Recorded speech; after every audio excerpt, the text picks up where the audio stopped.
and gentlemen, this is Sash Shakir and you are watching Neem Hakim. Welcome back our new episode #Young Entrepreneurs. आज के guest का तारुफ कराने से पहले मैं अपना एक बैकग्राउंड थोड़ा सा शेयर कर लेना चाहता हूँ आपके साथ. That is I have been teaching for about 7 years और इस 7 साल के अरसे में I have been interacted with a lot of students, जिसमें मेरी स्टूडेंट कम्युनिटी अल्हम्दुलिल्लाह काफ़ी बड़ी है, जिसमें से बहुत सारे बच्चे ऐसे हैं जो कि किसी डिफरेंट कॉर्पोरेट्स के अंदर काम कर रहे हैं and some of them are studying at different levels in different institutions. आज की जो हमारी गेस्ट हैं, she is one of the student who inspires me a lot with the work enthusiasm she portrayed with her work. इसी वजह से आज हमने उनको अपने पॉडकास्ट में दावत दी है. Welcome miss Syeda Warisha Asif. कैसी हैं आप? वालेकुम अस्सलाम. कैसा रहे? सबसे पहले तो इंट्रोडक्शन से पहले पेपर्स कैसे हुए तुम्हारे इंटर के? बहुत अच्छे हुए. आगे क्या प्लान्स हैं? आगे मैं देखूंगी कि अपने बिज़नेस के हिसाब से और जिस हिसाब से मेरा वो रहा, क्योंकि अभी मैं इंजीनियरिंग को कंटिन्यू करना नहीं चाह रही हूँ. सही है. अपने बिज़नेस के हिसाब से और अपने वर्क के हिसाब से मैं ऐसी फील्ड सेलेक्ट करूँगी कि जिसमें मेरा बिज़नेस को फ़ायदा और मतलब इंजीनियरिंग की तरफ मैं नहीं जाना चाहूँगी. अच्छा, सबसे पहले इंट्रोडक्शन की तरफ चलते हैं. वरीशा, सबसे पहले तो आप हमें ये बताइए हमारी व्यूअर्स को कि आपकी स्कूलिंग कहाँ से है, फिर आपने अभी क्या कर रही हैं और आपकी कॉलेज कहाँ से था. By the way she just gave her intermediate exams और वहाँ तक की जर्नी ये खुद अभी आपको बताएंगी. My name is Varisha Asif. I am 18, CEO cupcakes and cookies. I am also a blogger. मैं ब्लॉगिंग करती हूँ. आई वॉज 15 जब मैंने अपनी ब्लॉगिंग स्टार्ट करी. देन पढ़ाई के साथ साथ ब्लॉगिंग भी चलती रही और फिर ये हुआ कि जब लॉकडाउन था फर्स्ट ईयर के पेपर्स के बीच में, तब मुझे एक जॉब ऑफ़र हुई एज अ मीडिया मैनेजर. मैंने वहाँ पे 6 months जॉब करी. दैन उसके बाद फिर मेरा हुआ कि मैं अपना स्टार्टअप स्टार्ट करूँ और उसमें मेरी मदर का बहुत हाथ था कि यू कैन डू इट. मुझे था कि शायद करूँगी, देखूँगी पढ़ाई के बाद, पढ़ाई कंप्लीट हो जाए दैन. बट उन्होंने मुझे कहा कि you can do it, start करो, बट स्टार्ट कर दो, आगे देखा जाएगा. बट फिर मैंने अपना अकाउंट बनाया इंस्टाग्राम पे, फेसबुक पे, उसको बिज़नेस अकाउंट. बस इस तरीके से कि अभी स्टार्ट है, देखेंगे आगे चलेगा तो चलेगा. तुम्हारी स्कूलिंग कहाँ से है? स्कूलिंग मेरी, मैं 2.5 years की थी तभी मेरी मम्मा ने मुझे प्री स्कूल में एडमिशन करा दिया था. मॉन्टेसरी KG1 KG2 मैंने एजुकेटर्स से पढ़ी है. देन 1 से 8 क्लास तक मैंने SM पब्लिक में पढ़ा है. फिर दी एम्बियंस स्कूल से मैंने मैट्रिक किया है. मैट्रिक में SSC पार्ट 2 में मेरी 86% थी. फर्स्ट डिवीज़न से मैंने मैट्रिक किया. उसके बाद जो कि क्लास में भी हाईएस्ट थी सिर्फ मेरी. उसके बाद जो है इंटर में एडमिशन लिया, प्री इंजीनियरिंग ली. मुझे शुरू से था कि मुझे कुछ करना है, कुछ बनना है. जब प्री इंजीनियरिंग क्यों ली? प्री इंजीनियरिंग मैंने इसलिए ली क्योंकि मुझे शुरू से एक था कि मैंने कुछ करना है, कुछ बनना है. मोस्टली हमारे जो सोसाइटी उसमें ये देखा जाता है कुछ बनना है तो पढ़ के बनना है. अगर कोई इंसान कुछ बन सकता है तो वो सिर्फ पढ़ाई की बदौलत ही बन सकता है. आप पढ़ाई को स्किप करो. जो बच्चा आर्ट और क्राफ्ट्स में ज़्यादा होता है उसको इतनी ज़्यादा वैल्यू नहीं दी जाती कि ये पीछे है, ये इतना वो नहीं है. बेसिकली आपका कहने का मकसद ये है कि आर्ट्स की फील्ड में हमारा जो एक स्टीरियोटाइप बना हुआ है वो ये है कि आर्ट्स वही लेता है जिसका कुछ नहीं हो सकता. जी, जिसका माइंड नहीं होता, जिसने कुछ करना नहीं होता, कुछ बनना नहीं होता. तो मुझे ये था कि कुछ करना है तो फिर कुछ अच्छा पढ़ना है. मैट्रिक 9 में मैंने कंप्यूटर स्टडीज़ ली. दैन मुझे था कि मैं कंप्यूटर की फील्ड में चली जाऊँगी. बचपन से मुझे बहुत इंटरेस्ट था कंप्यूटर में. देन मैंने आगे जो है प्री इंजीनियरिंग ली. फर्स्ट ईयर पढ़ा तो मुझे आइडिया हुआ कि ये वो चीज़ नहीं है जिससे मैं कुछ बनना चाहती हूँ, मैं कुछ करना चाहती हूँ. इस जगह से मैं अपने गोल्स नहीं वो कर सकती हूँ. तो उसके बाद जाकर आगे डे बाय डे जब हुआ, पढ़ा engineering first year last papers होने ही वाले थे. पूरा पढ़ा, मतलब था पेपर्स देने, करना है कुछ. जब तो उस पेपर से पहले ही जब लॉकडाउन स्टार्ट हुआ तो मुझे एक जॉब ऑफ़र हुई. उसके बाद जब कहाँ से थी जॉब ऑफर हुई थी? ये बेसिकली एक केक की कंपनी थी. बट वहाँ से मुझे एज अ मीडिया मैनेजर, जैसे मैंने आपको बताया कि मैं कंप्यूटर में बहुत ज़्यादा इन थी, ब्लॉगिंग मैंने स्टार्ट कर दी थी. और and you have been doing blogging since 2015. What sort of blogging? Food? It's every bit of my life. मतलब उसमें मैं सब कुछ, मतलब मेरा एक वो है कि I am foodie too, I can do anything. मतलब तो बस स्टार्ट किया फैशन ब्लॉगिंग, हर चीज़ में उसको स्टार्ट किया, लेके चलती रही. माशाल्लाह बहुत अच्छा रिस्पांस आया. उसके बाद फिर काफ़ी अच्छी अच्छी कंपनीज़ के साथ कोलैबोरेशन करी, वर्क किया, तो बहुत एक्सपीरियंस भी आया उसमें मुझे. उसके बाद डे बाय डे जब मेरे ब्लॉग के थ्रू ही मुझे ये जॉब ऑफर हुई, क्योंकि मेरी फ़ोटोग्राफी बहुत अच्छी थी, वहाँ पे मेरा ऑल ओवर वर्क था। सिर्फ मीडियम 3 मंथ्स थे मेरे इंटर्नशिप के, बट सही। वो सिर्फ 1 मंथ में ही उन्होंने मुझे कम्प्लीटली वो दे दिया था, हैंड ओवर कर दी थी हर चीज़, क्योंकि उनको मुझे कुछ एंड सिखाना you started working in, because I know कि Last year. मैंने लास्ट ईयर तुम्हारा जो बैच मैंने पढ़ाया था दैट वाज फरवरी 2019 19 और मार्च के अंदर लॉकडाउन लग गया मार्च था, में लॉकडाउन लग गया था और पेपर्स कैंसिल हो गए थे। पेपर कैंसिल हो गए थे। मुझसे फारिग बैठा नहीं जाता, मुझे होता है कि मैं कुछ ना कुछ करती रहूँ। लॉकडाउन था, सिचुएशन कोरोना की थी, बट स्टिल जहाँ मैं जॉब कर रही थी वहाँ पे था कि इतने ज़्यादा लोग नहीं थे, हल्के सही। हल्के मेरा अपना रूम था, केबिन था, अपना वर्क था, कैमरा था मेरे पास, हर चीज़ें। तो मुझे बहुत उसने वो किया। तो फिर जब मैंने स्टार्ट करी तो मुझे आइडिया हुआ कि यार मैं इस फील्ड में आगे जा सकती हूँ। वहाँ से मैंने प्रॉपर्ली कुछ सीखा नहीं, कुछ भी, मतलब वहाँ पे मैं वीडियोग्राफी करती थी, फोटोग्राफी करती थी, मीडिया मैनेजर थी, सब कुछ उनका देखती थी। देन डे बाय डे उनका ऑल ओवर मेरे पास था सब कुछ, मतलब वहाँ पे जो यू वर देखती- basically handling their media pages and hmm. Campaigns. Then फिर वो लोग मुझ पर इतना ट्रस्ट करते थे, और मैंने उनको वर्क ऐसा करके दिया कि वो मुझे अपना, वो नहीं भी आती थी ना जो हमारी ऑनर थी, वो कहती थी कि बस तुम वरीशा होगी तो सब कुछ हो जाएगा। और फिर जो है फिर अंदर केक्स बन रहे होते थे तो मैं केक्स भी बनाती थी, और जो CSR ऑफ पे होती थी तो मैं वो काम भी करती थी। ऐसा ऐसा करके हर काम वो मेरे पास आ गया था। देन मेरे पे बहुत लोग था, तो जॉब छोड़ने की वजह भी बेसिकली एक यही थी। सही। अच्छा, बात करते हैं, तुमने CSR की बात की, कैसा फील किया? How do you explore the CSR? It was good. क्या बेसिकली क्या करते थे आप लोग, किस डोमेन को आप लोग ने टारगेट किया हुआ था CSR के अंदर? हम लोग फेसबुक, इंस्टाग्राम और साथ उनकी अपनी वेबसाइट थी, वर्डप्रेस पे थी उनकी वेबसाइट। सही। वो मैं टोटल उसको देखती थी, मतलब वहाँ से ऑर्डर्स आना, एडिट करना, प्रोडक्ट्स अपलोड करना, सारी चीज़ें। फोटोग्राफी भी मैं करती थी, सही। वीडियोग्राफी, उनके ब्लॉग्स बनते थे वो भी मैं बनाती थी। और तो बेसिकली उनकी blog जो writing- सोशल मीडिया की जो शॉप क्रिएशन थी या वेबसाइट वर्डप्रेस पे तुमने बताया कि बनी जी। हुई थी उनकी, तो ये सारी चीज़ें तुमने सीखी कहाँ से थी? कहीं से भी नहीं सीखी थी मैंने, मतलब तो मेरा किस तरीके से इंटरेस्ट आया फिर? मेरा इंटरेस्ट था। मैं गई वहाँ पे तो एट अ टाइम वहाँ पे एक और होती थी, मतलब जो मैनेज कर रही थी, बट वो बहुत जल्द छोड़ के जाने वाली थी। मैं जब गई थी तो मेरा वो था कि मोस्टली मैं फ़ोटोग्राफी और प्रोडक्ट अपलोडिंग जो होता है उस पर रहूँगी। मतलब अच्छे ब्लॉग्स जो ऑब्वियसली जो लिखता है उसको आइडिया होता है कि किस तरीके से लिखना है, क्या करना है। मैं लिखती थी, अपलोड करती थी। देन जो मेरे सामने आमने सामने हो रहा होता था ना, मैं उसको बहुत जल्दी पिक कर लेती हूँ, ये मेरा एक वो है। तो जब मैंने उनको करके दिखाया कि मैं उनका काम भी कर सकती हूँ, मैं अंदर केक्स बन रहे तो मैं उसका काम भी कर सकती हूँ, मतलब मैं ऑल ओवर सब कर सकती हूँ। तो फिर वो आज तक मेरी ये मिसाल देते हैं कि वरीशा को आज तक हमने एक चीज़ भी नहीं सिखाई। मतलब वहाँ से मुझे कॉल्स वगैरह आती हैं जब भी मेरी बात वगैरह होती है वहाँ के हाँ। स्टाफ वगैरह से, तो वो कहते हैं कि बस वरीशा नाम नहीं ख़त्म होता, स्टिल वरीशा का अभी कुछ है, क्योंकि उसके अंदर पोटेंशियल थे कुछ बनने के, कुछ करने के। सही। तो you are basically a quick learner. अच्छा, I am shifting the dimension of this podcast कि तुमने being the student of pre engineering, मुझे अपना टाइम याद है जब हम लोग पढ़ा करते थे तो हमारे पास वक्त ही नहीं होता था इसके अलावा कुछ करने का। तुमने because of the COVID situation lockdown आ गया, फिर उसके बाद पढ़ाई से तो वैसे ही वास्ता ख़त्म हो गया हर बच्चों का। तो in the leisure time how did you start your own venture? जब मैंने जॉब छोड़ी तो मैं फारिग थी, जैसे मैंने आपको पहले भी बताया कि मुझसे फारिग बैठा नहीं जाता, मतलब मुझे होता है कि मैं कुछ करती रहूँ, कुछ करती रहूँ। तो इसका ये है कि मेरी मम्मा ने मुझे कहा कि मैं केक्स बेक करती थी, बनाती थी घर में, मतलब वैसे ही प्रैक्टिस करती थी, रहती थी घर में, बनाती रहती थी। किसी फ्रेंड की बर्थडे तो गिफ्ट कर दिया बनाकर।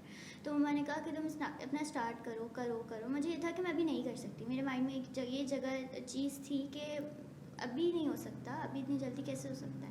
तो मम्मा ने कहा तुम सिर्फ पेज बना लो, स्टार्ट, मतलब तुम प्रॉपर्ली नहीं करो, सिर्फ स्टार्ट करो। फिर मैंने पेज बनाया, फर्स्ट ऑर्डर मेरा ऐसा है, बस मैंने पेज बनाया था तो दूसरे दिन ही मम्मा ऑर्डर आ गया। मम्मा लाइक इतनी जल्दी, अभी तो तुम्हारे पास प्रॉपर्ली क्योंकि मम्मा मुझे एक प्रॉपर रूम स्टूडियो के लिए दे रही थी घर में से ही, जिसको मैं प्रॉपर्ली सेट कर रही थी, जिसमें मैं प्रोफेशनली वर्क करूँ, मतलब ऐसा ना हो कि होम बेस्ड, मुझे होम बेस्ड नहीं रखना था काम। तो प्रॉपर सामान वगैरह में हम थे, अभी लेंगे, करेंगे, कर रहे हैं आहिस्ता आहिस्ता। ओवन लिया, मतलब राउंड्स लग रहे थे मार्केट्स के, तो उसमें मेरा फर्स्ट ऑर्डर आ गया। तो मम्मा ने कहा अभी छोड़ दो, प्रॉपर्ली स्टार्ट करो। मैंने कहा नहीं, करेंगे, करना है, अब तो ऑर्डर आ गया, अब तो अब तो करना आ है। गया। अब तो नहीं, मम्मा लेने से पहले मैं पूछी थी तो मम्मा ने कहा अभी अभी मना कर दो, बोल दो अभी हम नहीं ले रहे। तो मैंने कहा नहीं, मैं कर लूँगी, मुझे करना है, मैं कर लूँगी। तो फिर क्योंकि मेरे पास कुछ प्रॉपर उस टाइम सामान भी नहीं था, आई स्टार्टेड इधर उधर, मैं भागी सुबह से लेके इधर, सामान लिया, जमा किया। उस वक्त तक पता भी नहीं था, इतनी सी चीज़ें चाहिए होती हैं जो कि एंड मोमेंट पे आइडिया होता है कि यार ये तो है ही नहीं। खैर फिर हम सब ने वर्क किया, उस पर किया, और वो अल्हम्दुलिल्लाह टाइम पे निकल गया वो ऑर्डर। वो फर्स्ट ऑर्डर था मेरा। फिर उसके बाद से इसी तरीके से उसकी फ्लो चलती सही, तो रही बेसिकली orders की। Your whole family is indulge जी, इन योर हमारी स्टार्टअप। टीम, हमारी पूरी फैमिली है, मतलब मेरे बेसिकली पापा, योर फैमिली मेरी इज योर मम्मा टीम। और मैं। हाँ, मैं किसी को ही नहीं कहती कि मैं अकेले वर्क करती हूँ, क्योंकि मैं करना ही करती अकेला। अगर जाहिर सी बात है, अकेले वन बंदे का मैन काम ही आर्मी, नहीं ये है। बात कहना बहुत आसान है कि मैं अकेले करती हूँ। बहुत से लोग अपने पेरेंट्स या जो भी उनके पीछे होता है उसको वो नहीं देते, कहते मैं हम अकेले कर रहे हैं। तो मैं कहती हूँ अकेले काम कोई पॉसिबिलिटी ही नहीं है कि आप कोई काम अकेले कर सकें, या आपके बैक पे कोई ना हो और आप अकेले कोई बिजनेस चला रहे हो, या सिर्फ आप जॉब भी कर रहे हो ना, उसके पीछे भी आपको पूरी सपोर्ट चाहिए होती है। वो ऑब्वियसली family support हो या कोई बिल्कुल भी। ऐसा ही है। हम भी अगर कॉर्पोरेट में अगर हम काम कर रहे हैं तो हम्म, सुबह सुबह अम्मी अगर नाश्ता बना के नहीं देंगी तो खा के नहीं जाएंगे, खा के बिल्कुल। नहीं जाएंगे तो ऑफिस में अपना आउटपुट नहीं दे सकते हम। बिल्कुल। हर चीज़ के लिए टीम वर्क की ज़रूरत जी। होती है। अच्छा, माय नेक्स्ट क्वेश्चन है कि जैसे तुमने अपनी बातों में अभी बताया मुझे कि your family is quite supportive for you.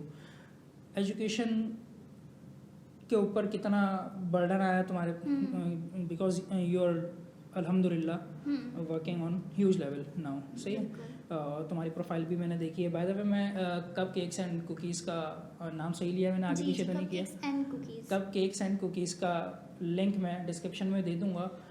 Go check their page out, they made such an amazing customize cakes और you give can it a also try. Google it, Google पे आता है हमारा गूगल पे भी आता है अब ब्लॉग तो। फोरप में हमारा गूगल में वो तुम है, ब्लॉगिंग मैसेज। किधर कर रही हो, कौन से वेबसाइट पे? फिलहाल सिर्फ इंस्टाग्राम पे मैं ब्लॉग सही चला है। रही हूँ। आगे मुझे बहुत से लोगों ने बोला वर्डप्रेस पे कर लो, आगे वो कर लो। मेरा वर्डप्रेस के ऊपर आइडिया प्रॉपर था, पेज बनाओ। मेरा प्लान था अपना ब्लॉग को आगे बढ़ाने का, बट फिर मेरा अपना काम जब से स्टार्ट हुआ तो मेरा होता है कि मैं अपने काम को आगे बढ़ाऊँ। ब्लॉगिंग साइट पे चलती रहती है, बट मेरा मेन पर्पस मेरा वर्क है कि मैं इसको जिस तरीके से न्यू आइडियाज़ और न्यू चीज़ों के हिसाब से उसको आगे सही। बढ़ाती हूँ। तो किसी भी तरीके का कस्टमाइज केक बना सकती हो किसी तुम? भी तरह का कस्टमाइज केक, जैसे कि हमारे पास एक केक लड़की आई थी, वो बेसिकली सॉफ्टवेयर इंजीनियर थी, और आपको आइडिया है कंप्यूटर पे वर्क करके इंसान स्टार्टिंग में कितना फ्रेश होता है और एंड में वो कैसे हो जाता है। तो उसने बिल्कुल मुझे ऐसा कहा ही। था कि मुझे कुछ इस तरीके का बनवाना है कि वो मुझे बताया कि मैं मॉर्निंग में कितनी फ्रेश होती हूँ और बाद में कितनी ज़्यादा डल हो जाती हूँ, और कस्टमर मुझे किस तरीके से बोलते हैं, जी कस्टमर की बातें मुझे कितना तंग करती हैं। तो बेसिकली हमने उसकी पूरी डेस्क बनाई, मैंने मम्मा ने मिलकर, मतलब हर चीज़ में मम्मा मेरे साथ होती हैं। कस्टमाइजेशन मैं ही करती हूँ क्योंकि मेरा ज़्यादा उसमें वो है, बट आइडियाज़ वगैरह में मम्मा मेरे साथ होती हैं। उसमें था कि हाफ साइड पे हाफ डेस्क थी, दूसरी अलग थी। उसमें हमने फिर उसको विजुअल, उसमें उसकी वो जिस चीज़ पर वर्क करती थी उस पर उसको उसके ऐप्स रखे, मोबाइल रखा, उसका डेस्क बनाया। और मैं आपको पिक्चर्स सेंड दूँगी अगर आप लगाएं तो उस पर। तो वो हाफ साइड पे वो थक गई, सो रही थी, और उसके ऊपर ना वो आई बबल्स थिंक आई में, saw that on one of your stories, I guess insta stories. तो एक साइड पे वो सो रही थी और ऊपर ना वो कस्टमर्स की बबल्स में बहुत सारी बातें थी कि वो ये कह रहे हैं, आप ये करते हैं, ये करते हैं, इसको ऐसे एडिट करते हैं। दूसरे में वो सुबह सुबह फ्रेश थी, उसमें वो टाइम उसका सुबह सुबह का टाइम था, और वो उसको बहुत पसंद आया। She really loved it. वो शी वाज लाइक यार इतना तो अच्छा मैंने सोचा भी नहीं था। इसी तरीके से होता है कि लोग आके हमें बताते थे यार मेरे नाना है, हमें उनके लिए केक बनवाना है, उनका इस तरह का सोफ़ा है, इवन के हमारे पास पिक्चर्स वो लोग भेज देते हैं और फिर हम उसी को कॉपी रेप्लिकेट कर देते हैं। तो वो फिर कस्टमर के बहुत अच्छे फीडबैक्स भी सही। आते हैं कि यार। अच्छा, मैं एक चीज़ पूछना चाह रहा हूँ कि how much time does it consumes to make a decent cake, decent customize cake, and how much will it cost? हमारी ऑडियंस अगर देख रही है तो उनको इस चीज़ का आइडिया हो। नॉर्मल केक्स अगर उसमें कुछ भी ना हो ना, मतलब सिंपल कस्टमाइजेशन के साथ हो, तब भी उसके लिए हमें 5 to 6 आवर्स रिक्वायर्ड होता है सही। मिनिमम। मैं बता रही हूँ, अगर उसमें बहुत सारी चीज़ें हैं तो वर्क, मतलब ऐसे नहीं होता कि अभी केक है तो मैं भी खड़ी हुई हूँ। और जब भी हम प्री ऑर्डर्स पे काम करते हैं कि आप मिनिमम 2 to 3 डेज़ पहले हमें ऑर्डर दें, क्योंकि उस जो कुछ चीज़ें होती हैं जैसे फिगर बनना है, सोफ़ा बनना है, या कुछ भी ऐसी चीज़ बननी है जो केक पे लगनी है, तो उसको प्रॉपर टाइम चाहिए होता है स्टे करने का। हम उसको रखते हैं दो रातें, एक दिन, इस तरीके से करके रखते हैं, तो वो इतना स्टे करते हैं कि वो प्रॉपरली डिलीवर हो जाए।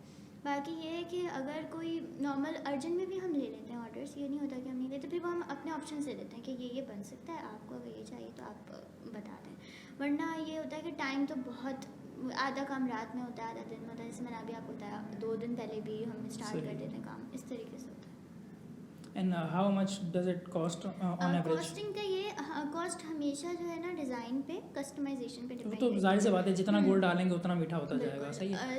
और ये होता है कि आपको मतलब देखिए कस्टमाइज्ड केक वैसे भी, और दूसरी चीज़ ये कि मैं जो है इम्पोर्टेड चॉकलेट यूज़ करती हूँ। मोस्टली लोकल चॉकलेट्स में केक्स डिलीवर होते हैं ख़राब हो जाते हैं। मुझे इतना वो था कि और वैसे भी कराची का वेदर इस तरीके का है कि हमारे पास ह्यूमिडिटी का लेवल इतना है। जब मैं घर में बनाती थी, जब मैं प्रैक्टिस पे थी, तब मैंने सब कुछ ट्राई किया, अच्छी चॉकलेट्स, बुरी chocolates, imported, local, her cheese, but मैंने ये नहीं देखा कि मुझे जो है कॉस्ट, कुछ लोग ये देखते हैं कि हमारे घर में ज़्यादा जाए, क्योंकि कस्टमाइज्ड केक है, पे तो कोई भी कर देगा, किसी को नहीं पता अंदर क्या लगा, बट मेरा ये होता है कि टेस्ट अच्छा हो।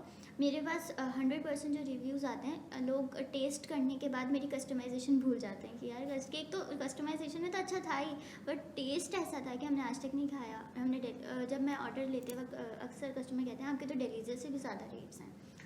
इस चीज़ से आप आइडिया लगा सकते हैं। तो फिर मैं यही कहती हूँ कि आप टेस्ट कर लेंगे ना, तब आपको आइडिया होगा। दिल्ली से जब कुछ डलता है तो कुछ बन के निकलता है, वरना इस तरीके से हम भी लोकल चॉकलेट्स यूज़ करके आपको कस्टमाइज़ करके दे देंगे तो वो फिर वो वाली बात नहीं आएगी जो आप चाह रहे हैं। ठीक है। अच्छा, मैं एक क्वेश्चन में मेरा बीच में रह गया, वो ये कि स्टडीज़ का, थैंक यू, कि स्टडीज़ को कितना अफेक्ट हुई तुम्हारी स्टडीज़ इस वजह से, और how did you cope up with that, because you recently gave your intermediate exams? बिल्कुल।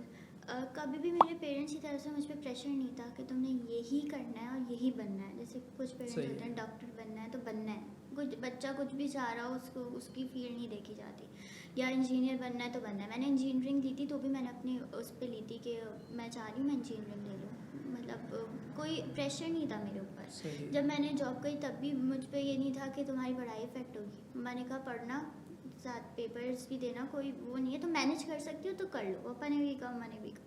तो फिर इसी तरीके से मेरी पढ़ाई को, अच्छा मैंने बताया कि मैं हमेशा से लास्ट में ही पढ़ने वालों में से हूँ। आपकी मैं स्टूडेंट हूँ,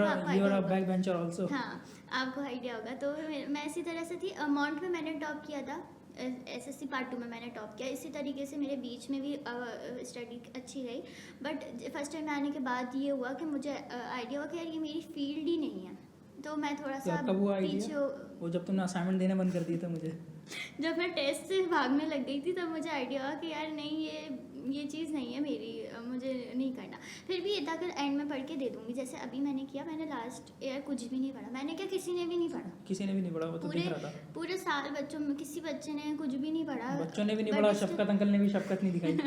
बट स्टिल ये हुआ कि मैंने पेपर्स दिए और उतने ही दिए जितने मेरे आगे पीछे पूरे साल जिन बच्चों ने ऑनलाइन क्लासेस ली, मैंने नहीं ली ऑनलाइन क्लासेस। मेरे टाइम मेट वाले दे भी नहीं रहे थे, मैं वहीं से कोचिंग ले रही थी। तो ये था कि उन्होंने ऑनलाइन क्लासेस नहीं दी और ना मैंने ली कहीं और, मैंने शिफ्ट होने का सोचा नहीं। फिर ये था कि अब मैं जब पेपर दे रही थी तो मुझे ये आइडिया हुआ कि जितना मैं लिख रही हूँ ना उतना ही 100% बच्चे भी लिख रहे हैं, मतलब बाकी के जितने मेरे साथ बैठे हुए हैं। इसमें ये नहीं है कि मेरा बिज़नेस मेरे पढ़ाई को कोई इफेक्ट नहीं कर रहा, और ना ही मैं बिज़नेस की वजह से अपनी पढ़ाई छोड़ूंगी। अभी ये है कि मैं IBA की तरफ जाने का सोच रही थी, BBA MBA, वरना दूसरी मेरे पास विजुअल आर्ट्स की फील्ड है जो कराची यूनिवर्सिटी के अंदर तुम मतलब तुम जो स्टार्टअप अपना लेके चल रही हो, अपना जो एक ब्रांड नेम तुम लेके चल रही हो, उस हवाले से अगर मैं तुम्हें सजेस्ट करना चाहूँ तो इंजीनियरिंग तो बिल्कुल मत करना। बिल्कुल भी नहीं, इंजीनियरिंग तो बिल्कुल मत करना, MBBS की तरफ भी मत जाना।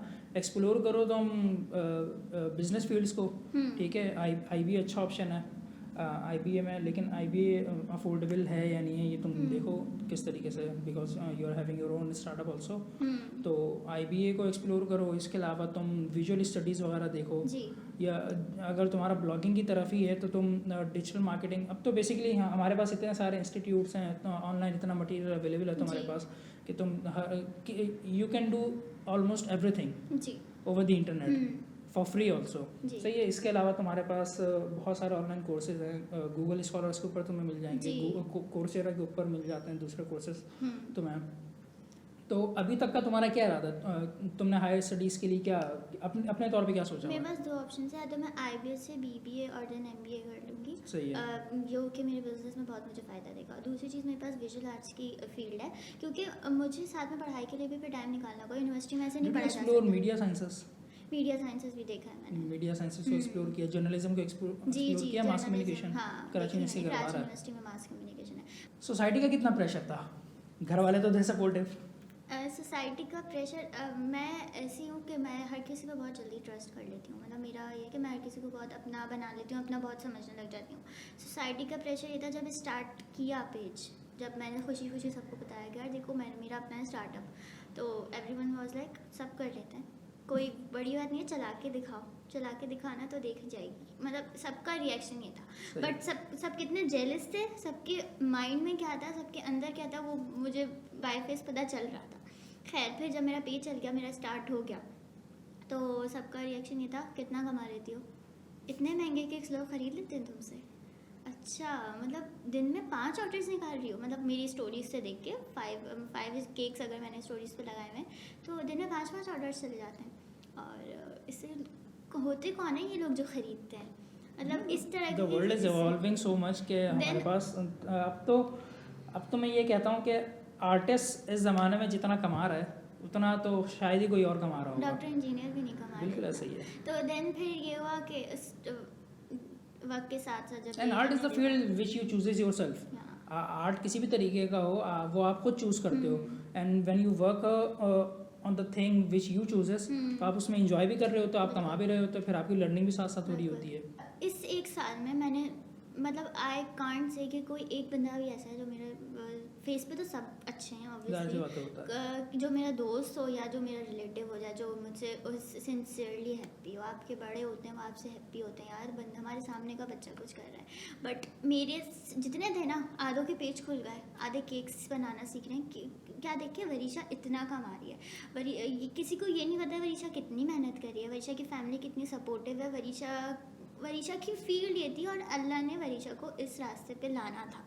हर किसी को ये नहीं पता, हर कोई इस तरीके से देख रहा है कि अगर शायद इस काम में बहुत पैसा है, मतलब किसी को नहीं पता कि कितनी मेरी कॉस्ट आती है और कितना मुझे इसमें बचता है। सिर्फ ये फेक आईडी से आके लोग आपका जो स्ट्रगल टाइम होता है ना वो नहीं देखते, लोग आपका आउटकम देखते हैं और उससे फिर आपको जज करना शुरू और कर फेक देते हैं। आईडी से आके एक केक पूछ के, अगर एक केक 5,000 का हमने बता दिया तो लोग ये समझते हैं कि ये टोटली 5,000 पैसा के जेब में जा रहे हैं। वाओ, मतलब केक में तो कुछ भी नहीं लग रहा, कुछ हो ही नहीं रहा, ये है इतना। अच्छा, मैं एक इन्हीं क्वेश्चंस में से एक क्वेश्चन निकालने की कोशिश कर रहा हूँ, वो ये कि did you think it is necessary to educate people about these things also, blogging stuff and PR related stuff? Yes, blogging, क्योंकि हम, अगर मैं एक जनरल बात कहूँ, अगर मैं एक नए बच्चे की बात करूँ जो कि ब्लॉगिंग के स्टफ में एंटर होने की कोशिश कर रहा है, तो उसको एक्सपोजर के नाम पे ना चूना बड़ा लगाया जाता है। बिल्कुल। और किसी लोगों को अपनी सेल्फ वर्थ ही नहीं पता। लोग, आप काम करके दे रहे हो लाख रुपए का और वो उस चीज़ के आप 2-3 हज़ार रुपये चार्ज कर रहे हो, तो कंपनीज तो बेसिकली आपके पाएंगे, जाहिर सी बात है, क्योंकि आप उस क्वालिटी का वर्क प्रोवाइड कर रहे हो, लेकिन इतने सस्ते में प्रोवाइड कर रहे हो। लोगों ने ब्लॉग को बहुत वो कर दिया, सिर्फ PR के लिए वो ब्लॉग बना देते हैं, फॉलोअर्स खरीद भी लेते हैं, हम तो बहुत फेक फॉलोअर्स भी लोग खरीद रहे हैं। तो मैं ये कहती हूँ कि ये चीज़ वो नहीं है कि आप ब्लॉगिंग एक अपना फील्ड है, एक अपने आप की एक फील्ड है, जो ब्लॉगिंग करना चाह रहे हैं उनको करने दो। किसी को पास PRs आते देख के हर कोई ब्लॉगिंग, जैसे मैंने जब ब्लॉग स्टार्ट किया था, जब मेरे पास स्टार्टिंग में मल्टीपल टाइम्स PR आ रहे थे, दिन में 2-2 दफ़ा, तो लोगों को बहुत बुरा था, ऐसा क्या लिख रही हो, हमें भी बता दो, हम भी ब्लॉग स्टार्ट कर देते हैं। तुम्हें सॉरी, तुम्हारी बात काट दी मैंने, कि हम बचपन से ना, सिर्फ तुम्हें नहीं, मुझे नहीं, हर किसी को ना एक चीज़ हमारे दिमागों में इंजेक्ट की जाती है, वो ये कि अगर आपने कोई चीज़ सीख ली ना तो वो किसी और को मत सिखाओ। तो तुम्हें क्या लगता है कि मतलब is it harmful for you कि अगर तुम्हें एक स्किल आता है तुम्हें, जी सही है, अगर तुम वो किसी और को सिखा दोगी तो does it become harmful for you in terms of business और any other thing? I told you before, मैंने सबको ये बोला कि मैं नहीं सिखाऊंगी। इस वजह से नहीं बोला कि कोई मेरी कॉम्पिटिटर बन जाएगा, कोई मेरे साथ आके खड़ा हो जाएगा, या किसी की वजह से मेरे बिजनेस को लॉस होगा। आई नो जो मैं कमा रही हूँ मेरे नसीब का, अगर कोई और कमाएगा वो उसके नसीब का होगा। बट मैं हमेशा इस चीज़ पर बिलीव करती हूँ, जैसे मैं इंटरव्यू में आने के बाद जब मुझे आइडिया हुआ कि just go with the flow is not only thing, कि आप फ्लो के साथ जाए जा रहे हो तो आप कुछ बन जाओगे।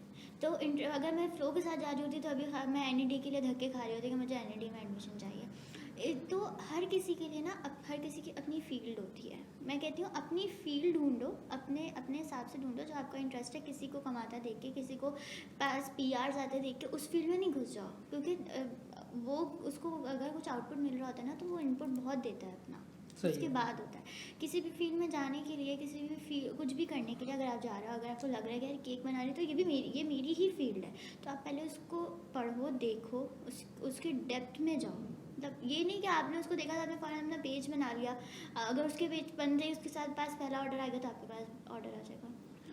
ये चीज़ मैंने देखी है कि भेड़ चाल वाली जो चीज़ है ना, कि आपने किसी मैं अभी एक क्वेश्चन को इससे कनेक्ट करने की कोशिश कर रहा हूँ, ये कि हम ये देखते हैं कि फलां बंदे ने ये काम शुरू किया, जैसा मैं तुम्हारी एग्जांपल कोट करता हूँ कि वरीशा ने केक का पेज बनाया, वरीशा केक बना के सेल आउट कर रही है, उसका बिजनेस चल गया, चलो मैं भी केक बना के बेचना शुरू कर देता हूँ। तो it is not a thing, it is not a business strategy कि आप किसी दूसरे को देखो कि हाँ वो इस चीज़ में काम कर रहा है। व्लॉगिंग बहुत सारे लोगों ने शुरू कर दी थी, मैंने खुद व्लॉगिंग इस वजह से मैंने शुरू की थी कि मैंने देखा कि एक व्लॉगिंग का बूम आया, हर कोई कैमरा लेके बोलना शुरू कर दिया, हर किसी ने, तो मैंने भी कैमरा लेके बोलना शुरू कर दिया।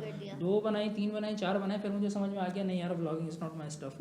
उसके बाद फिर मैं दूसरी चीज़ों की तरफ आ गया, अब मैं पॉडकास्ट बना रहा हूँ, ठीक है। तो मैं जो चीज़ें पूछना चाह रहा हूँ कि सेल्फ एक्सप्लोरेशन कितनी ज़रूरी है, तुमने अपने आप को एक्सप्लोर किस तरीके से किया, और हर किसी को, मतलब अब जो जनरेशन हमारे पास आ रही है अभी, जो मैट्रिक इंटर के स्टूडेंट्स हैं, जिनको अब करियर में कदम रखना है, उनको ख़ुद को एक्सप्लोर किस तरीके से करना चाहिए? स्टार्टिंग में आपको बताऊं, मुझे आइडिया नहीं था कि मेरे अंदर क्या गट्स हैं या केक की फील्ड मेरी है। जब मैंने जॉब स्टार्ट की तो मैं उनको बहुत ज़्यादा क्रेडिट देना चाहूँगी। मेरी रोल मॉडल, मेरी इंस्पिरेशन जो थी वो वर्दा बाजी थी, और उनके हस्बैंड तनवीर सर जो हैं वो थे। उन्होंने मुझे बहुत ज़्यादा मोटिवेट किया।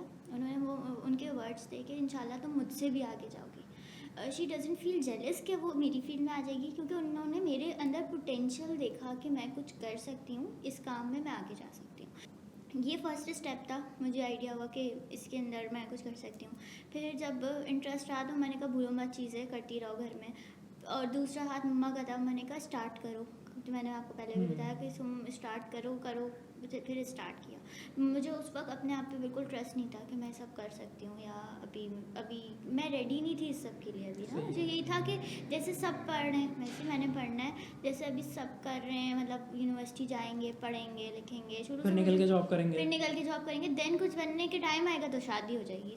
सब ये बोलते थे। तो मैं हर टाइम ये कह रही थी कि मुझे, मतलब हम दो बहनें सिर्फ ना, तो अक्सर लोग कहते थे कि अल्लाह कोई लड़का नहीं है, मतलब कैसे मैनेज होगा। अक्सर लोगों की वाली मेंटालिटी होती है। तो कभी मेरे पेरेंट्स ने नहीं बोला कि यार लड़का चाहिए, या जब मेरी दूसरी बहन हुई तब कोई इस तरह नहीं था कि यार लड़का नहीं हुआ। दूसरी 10 साल छोटी है ना मुझसे, तो मैं सबको बनना होता है यार कि हम डॉक्टर बनेंगे, इंजीनियर बनेंगे। मुझे था कि मैं मम्मा पापा का कुछ करके दिखाऊंगी, लड़का बन के दिखाऊंगी।